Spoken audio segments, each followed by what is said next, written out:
semuanya, kembali lagi di 14 TV. Nah, kali ini ada Sanin dan juga Cak No. Nah, kali ini kayaknya kita nggak cuma berdua nggak sih, Cak No? Loh iya, kita kedatangan seseorang yang luar biasa ini. Bener, pasti pada penasaran kan siapa sosok yang lagi sama kita kan, Cak No? Iya. Boleh dong Bapak dipersilahkan untuk memperkenalkan diri. Kayaknya nggak pantas nggak panggil bapak dikenalin. nih kayaknya. Oh iya, mungkin biar kita serasa sepantar kita Oh, panggilnya iya. Mas Oh, aja iya. gimana? Mas panggil Mas. Mas Iya. aja. Ya Mas. Mas kalau nggak salah Mas Santo lengkapnya boleh tahu Mas Santo. Nama lengkapnya Muhammad Susanto. Waduh. Dulu ada lagunya ya. Apa lagunya? Susan, oh, bukan ya? Salah. Iya. Nah, Mas Susanto, kali ini tuh kita bakalan ngulik-ngulik kehidupan dari Mas Susanto. Kenapa sih Mas Susanto ada di segmen kali ini? Pasti penasaran kan? Ya kan, Cak No? Betul. Mas Santo ini siapa? Profesinya apa? Rumahnya di mana? Istrinya berapa? Wah, kan ada survei. Iya. Ya, perkenalan dulu kita yuk. Boleh.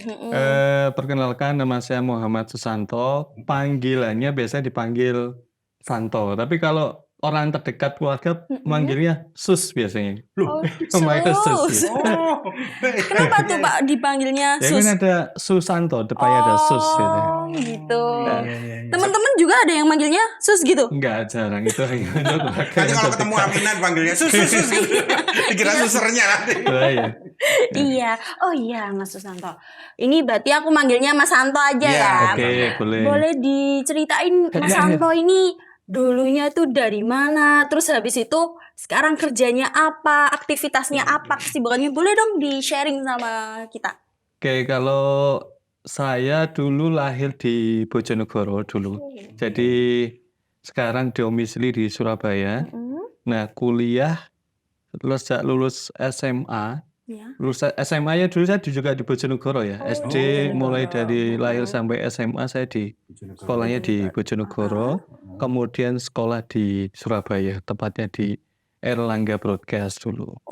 Jadi masuk ke manajemen produksi, ke penyutradaraan film dan televisi. Gitu. Biasa. Jadi masuknya ke dunia apa ya, bidang komunikasi lah. Media, Ya, iya, media gitu. Ya alhamdulillah sekarang masih satu jalur. Jadi profesi sekarang perusahaan yang kami dirikan Ya. itu juga bidangnya sama di bidang komunikasi atau production house. Itu. Jadi Mas Santo ini punya perusahaan ternyata Cak No. Iya. Ya. Saya bisa Apa nganu. ya? Bisa nganu. Iya. Soalnya saya paling seneng nganu ya. Ya, apa nih nganu-nganu? Mas Santo ini waktu memutuskan untuk akhirnya berkarir di Surabaya, itu tuh kenapa? Kan ini aslinya Mas Santo kan berasalnya dari Bojonegoro. Iya, betul. Iya, Kenapa kok Tiba-tiba. mencelat gitu, mencelatnya ke Surabaya? Kalau mencelat ya, mencelatnya di Surabaya karena memang tempat kuliah yang terdekat, yang kualitasnya bagus, saya rasa ya kebanyakan di Surabaya. Di Surabaya kan ada ITS, ada UNESA, kemudian ada kampus-kampus negeri besar lainnya di Surabaya.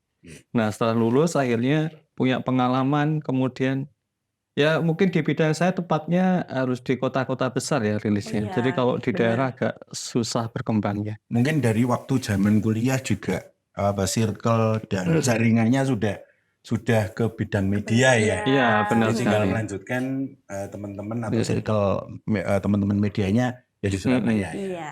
Jadi kalau dulu kuliah itu saya sambil nyambi kerja, Cak No.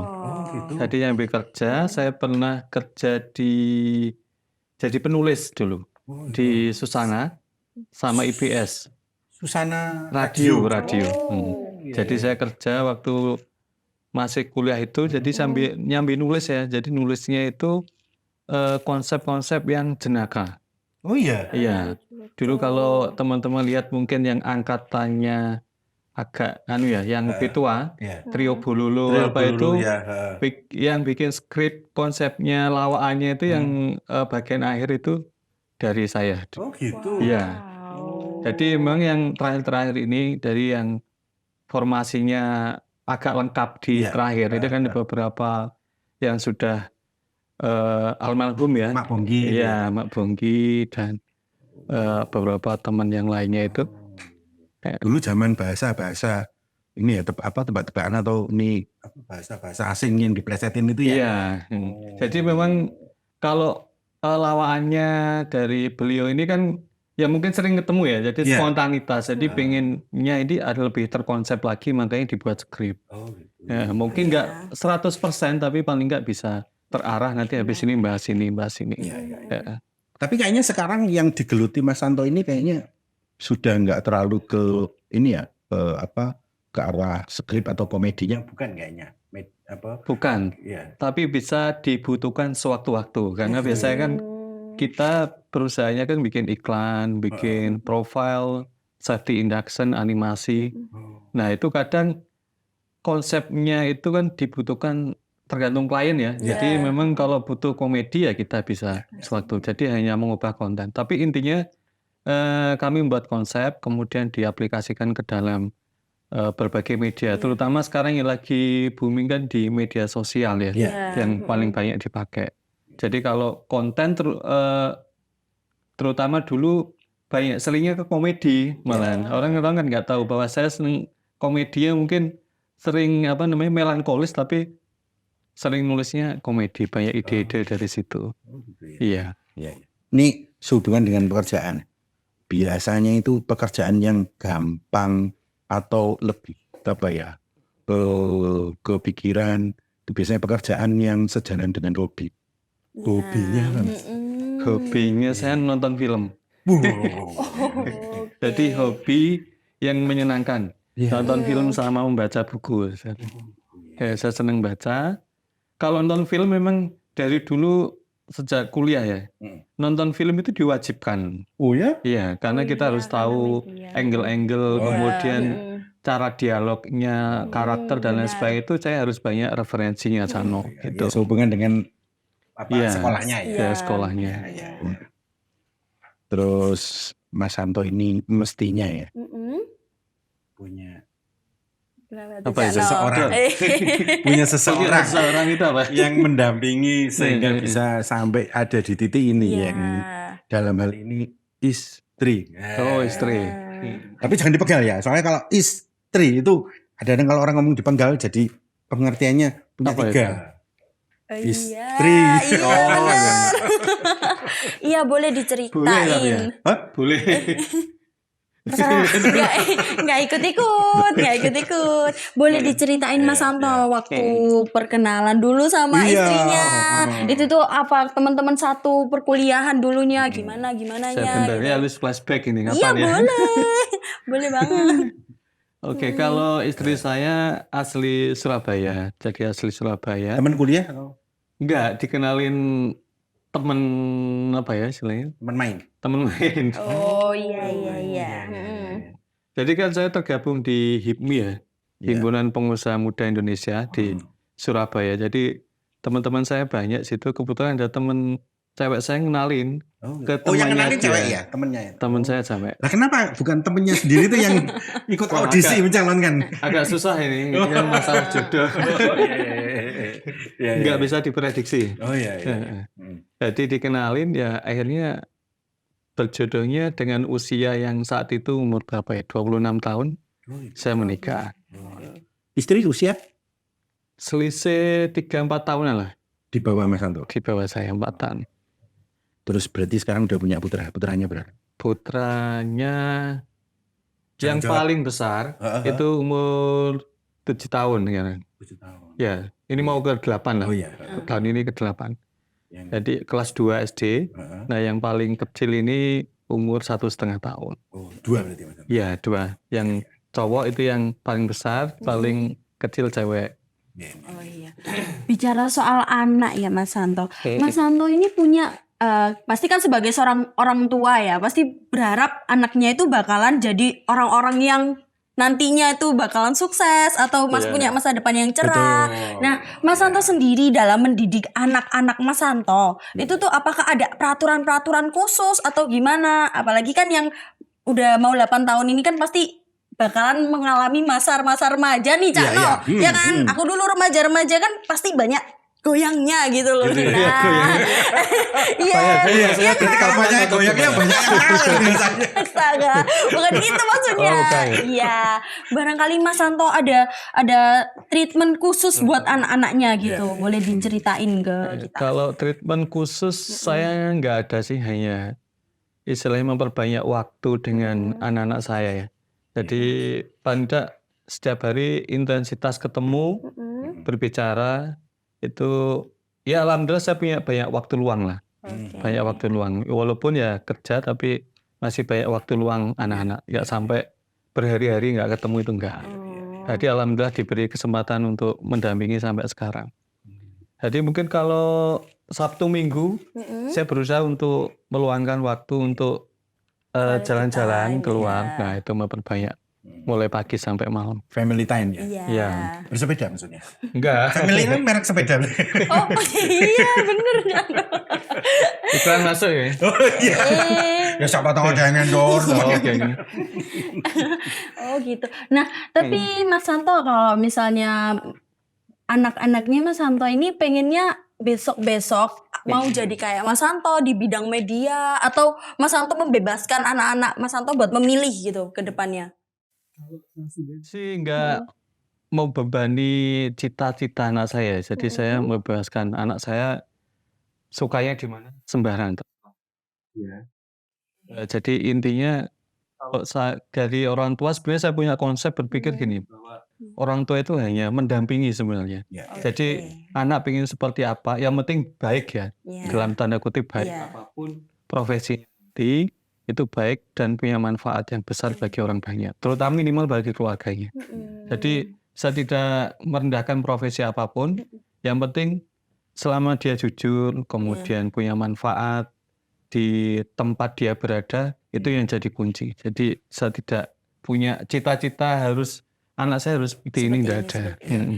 Berarti Mas Santo lebih ingin melihat anaknya itu tumbuh sebagai orang yang baik dan Iya, bermanfaat yang untuk punya karakter sekitarnya. yang baik lah, punya akhlak yang baik itu sebenarnya nomor satu. Iya. Ya. Tapi kalau dulu cita-cita Mas Santo zaman dari kecil sampai remaja sampai sekarang itu apakah sesuai cita-cita Mas Santo sampai? Kalau dari kecil saya suka menggambar sebenarnya, Pak. Wih, gambar. Iya. Gambar apa dulu nih? Jadi apa namanya, dari kecil hobi saya itu menggambar, melukis. Jadi sampai kemudian saya diikutkan sanggar sama orang tua. Jadi saya ikut lomba terus, tapi nggak pernah menang ya. Tapi sering gambar. Tapi bagi sekolah saya itu gambarnya saya juga cukup bagus. Tapi kalau di level di Kompetisi? luar, kompetisi kabupaten, nasional maupun itu pasti kalah. Akhirnya ketika itu saya difasilitasi orang tua ikut sanggar seni lukis. Nah itu akhirnya setelah saya menyalurkan, diarahkan cara gambar yang bagus gini-gini. Akhirnya setelah ikut sanggar itu, kompetisi apapun saya menang pasti. Oh iya? Iya. Sampai SMP. Saya jadi tertarik nanti pengen lihat gambar-gambarnya hasilnya Mas Santo. Iya menarik. Nah berarti kalau misalnya dulu kecilnya Pak Mas Santo ini pengen jadi suka gambar. Suka gambar. Nah kan sekarang berdasarkan karirnya itu tuh menujunya ke media, iya kan, ke media. Iya, Itu menurut Mas Santo setara, maksudnya kayak nyambung nggak gitu. Karena sebenarnya kalau nyambung nggaknya masih nyambung sih. Karena dalam proses membuat film, video itu harus buat storyboard. Oh iya. Jadi kita harus membuat sketsa ini, karakternya, adegannya seperti apa. Nah itu dari kecil memang dilatihnya ketika kita mau menggambar sesuatu, sebenarnya imajinasinya nggak usah terlalu berlebihan. Apa yang ada di depan kita itu bisa jadi lukisan yang indah. Jadi misalkan saya di sini lagi podcast, depan saya ada dekat kamera, udah dilukis saja. Jadi kalau saya ngelukis dari dulu itu nggak pernah konsep ancang-ancang di rumah saya menggambar itu enggak. Saya duduk di situ, apa yang depan saya gambar. Saya jadi terinspirasi. Ya. Terus kayak saya itu. Mungkin yang bikin menang itu ya, spontan. Ya. Iya.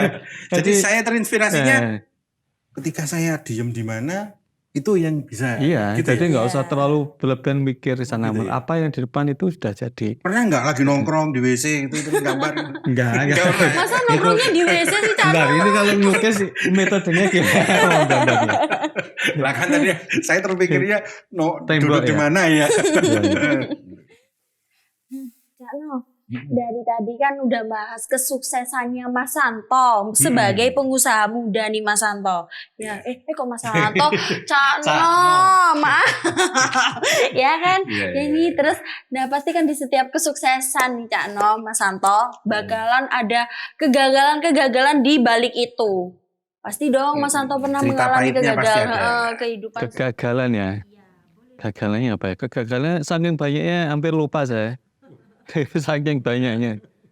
Jadi kalau kegagalan memang pasti setiap orang mengalaminya. Jadi dulu kegagalannya mungkin merintisnya banyaknya di awal-awal ya.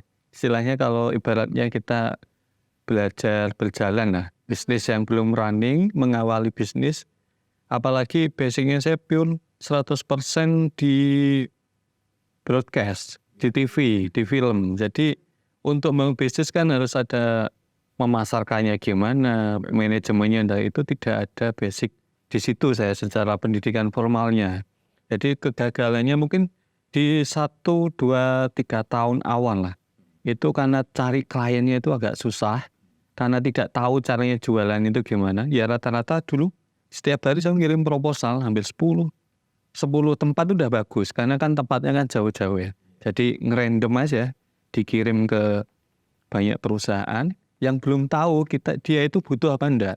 Jadi selama itu ya relasi dan lain sebagainya, tetapi nggak efektif untuk mengcover operasional perusahaan saat itulah, itu kegagalan. Sehingga untuk istilahnya 1-2 tahun itu untuk bertahan hidup itu agak susah, apalagi kan udah lulus kuliah ya, mau minta orang tua juga malu, karena kan ya cowok masa udah lulus kuliah masa masih minta orang tua. Lah itu yang masih saya pegang dari dulu. Jadi kalaupun kesulitan uang saya nggak pernah bilang ke orang tua. Jadi pas waktu semester akhir pun kan saya kerja itu. Jadi membiayai kuliah sendiri di semester akhir ya, menjelang akhir, karena saya sudah mulai bisa bekerja. Saat itu bisa ada basic marketing itu sebenarnya dari ketika saya kerja di saham ya. Jadi tugasnya tiap hari telepon ini.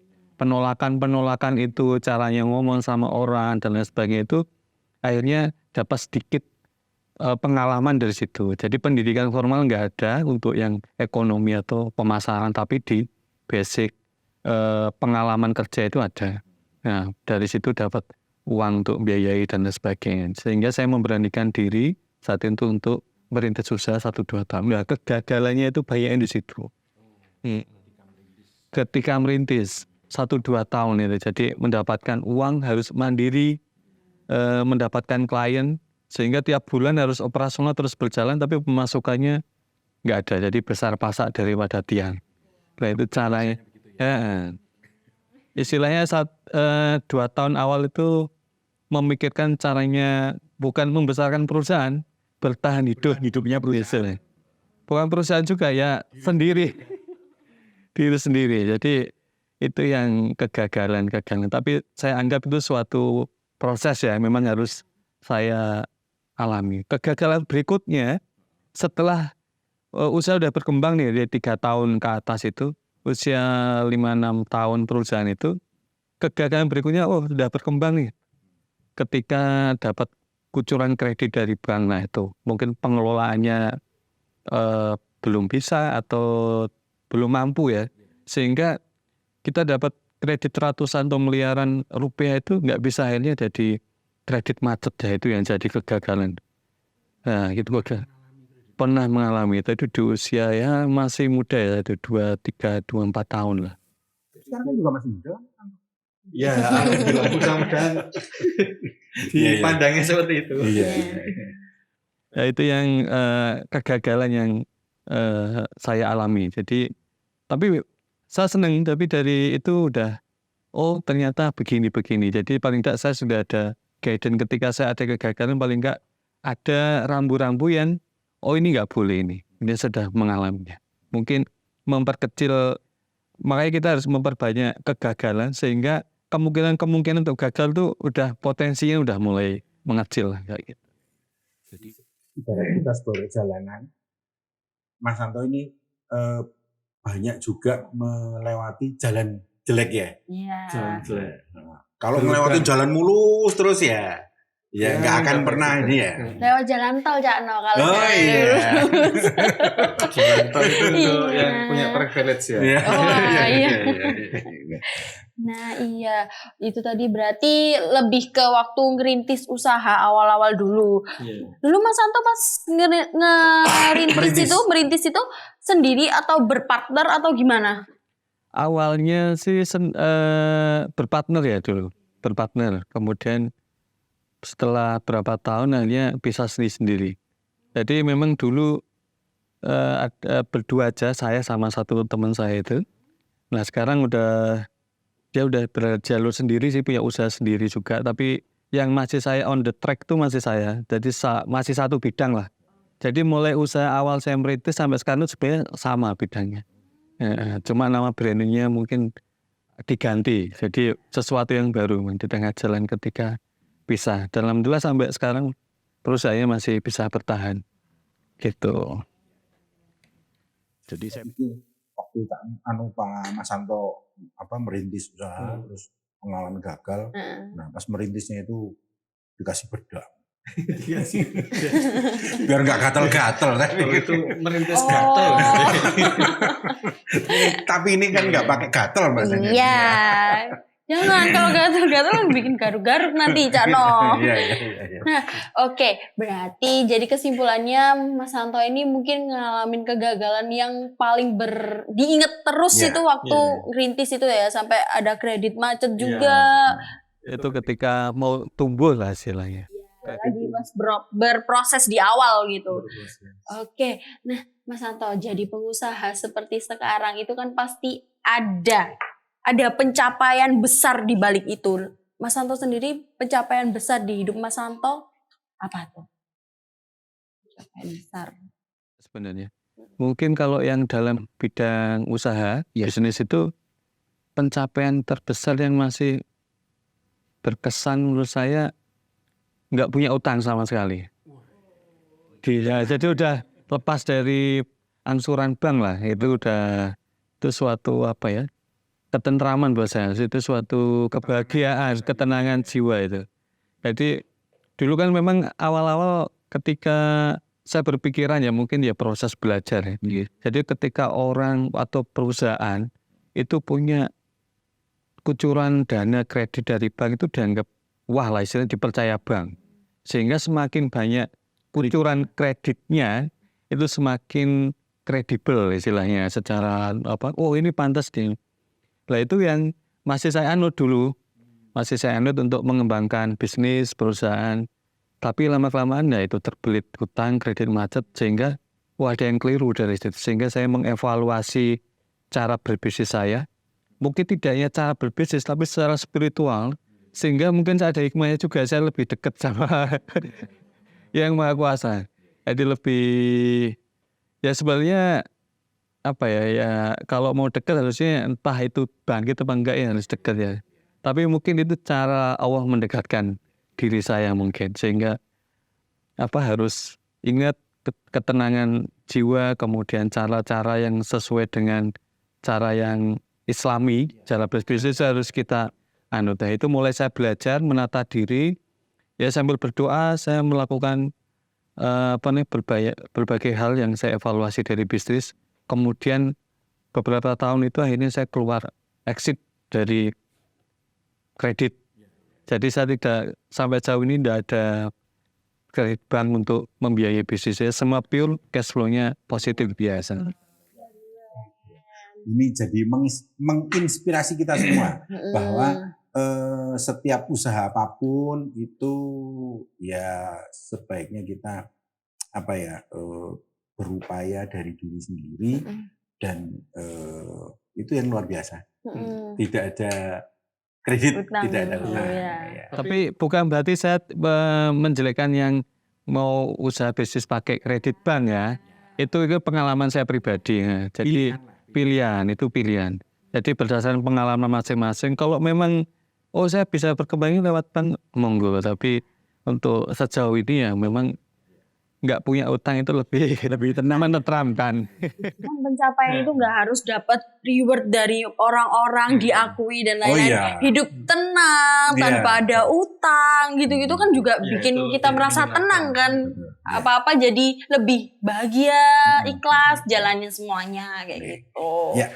Ya, teman. Oke, baik. Nah, ini kan kita kan sama Pak Mas Hanto ini sharing-sharing tentang jadi pengusaha muda itu gimana dan lain-lain. Kan sebagai calon-calon yang nonton nih kan pasti ada anak-anak muda nih ya Mas Hanto. Banyak banget pasti. Nah, Banyak banget. Mas Hanto boleh nggak dikasih sepatah dua patah atau motivasi buat anak-anak muda nih khususnya yang pengen, kan pasti anak-anak muda sekarang tuh pengennya punya usaha sendiri, nggak ikut perusahaan, Orang. nggak ikut orang dan lain-lain. Tapi kan pasti anak-anak muda tuh banyak ketakutan Mas Hanto, kayak takut nggak bisa ini, nggak bisa apa, akhirnya mereka mengurungkan dirinya. Nah barangkali Mas Hanto bisa memotivasi anak-anak muda buat nggak usah takut buat berbisnis kayak gitu, boleh? Motivasinya apa ya? Tiap hari harus bisa memotivasi diri sendiri sebenarnya. Jadi jangan menggantungkan kepada orang lain. Jadi ya yang bisa memotivasi teman-teman ya diri teman-teman sendiri. Jadi kalau saran saya ya jalani hidup sesuai dengan ridhonya Allah. Jadi apapun bidangnya, yang penting jangan lupa mendekatkan diri sama Allah, kemudian berdoa, minta ketika kita punya hajat apa, ya itu udah ditekunin aja, yang penting baik dan sesuai dengan on the track lah. On the track dalam arti yang baik ya sesuai dengan ridhonya Allah itu tadi. Jadi jangan pantang menyerah gitu. Teman-teman, jadi kalau misalnya kalian mau buka usaha atau apa, itu tuh selalu libatkan Tuhan di dalam jalan kalian semua, Iya, gitu. Juga berarti ridho orang tua juga pasti ya. Nah, Ridho orang tua pasti. Jadi kalau ridhonya Allah itu pasti melingkupi semua. Berarti kalau ridhonya Allah, orang tua itu juga termasuk di dalamnya. Itu juga perintah agama juga. Enggak harus orang tua saya ganti ridho kan nggak mungkin. bukan dong, bukan Cano. Bukan Cano. Iya. Soalnya kayak ridho sama saya tuan saya deh kayaknya. Berarti Cano yang jadi orang tuanya Rido. Gitu kayaknya. Terus orang tua saya siapa ya? Iya, menarik banget Cano Iya. pembahasan kita pada hari ini. Kita juga kita dapat banyak banget informasi ilmu baru Ilmu Cano baru, dari betul. perjalanan kehidupan Mas Hanto ini. Yang pastinya bakalan bermanfaat buat kita, buat Insya orang yang Allah. nonton, pokoknya Insya buat Allah. semuanya. Nah nih Cano, kita dari tadi udah ngobrol dan gak kerasa emang waktunya udah untuk cukup kita ngobrol kali ini Cano. Iya. Bener-bener kita sharing-sharing banyak banget sama Mas Hanto Luar biasa ini. Mas Hanto Ya, ini. Mas Hanto ini Biasa sosok itu. yang luar biasa. ke sini. Iya, sama-sama dan semoga apa yang disampaikan Mas Hanto bakalan berguna ya Cano. Insya Allah. Amin. Buat semua penonton. Buat teman-teman yang ngipoin Mas Hanto dan pengen tanya-tanya seputar bisnis atau perjalanan bisnis dan lain-lain, kalian bisa langsung cek Instagram, TikTok, media sosialnya dari Mas Hanto yang ada di Bawah sini, di bawah. Jangan lupa screenshot, jangan lupa follow, dan kalian bisa kepoin gimana sih jadi seorang bisnis muda bareng Mas Hanto. Sekian dari podcast kali ini, tetap stay tune di YouTube 14 TV, Our TV.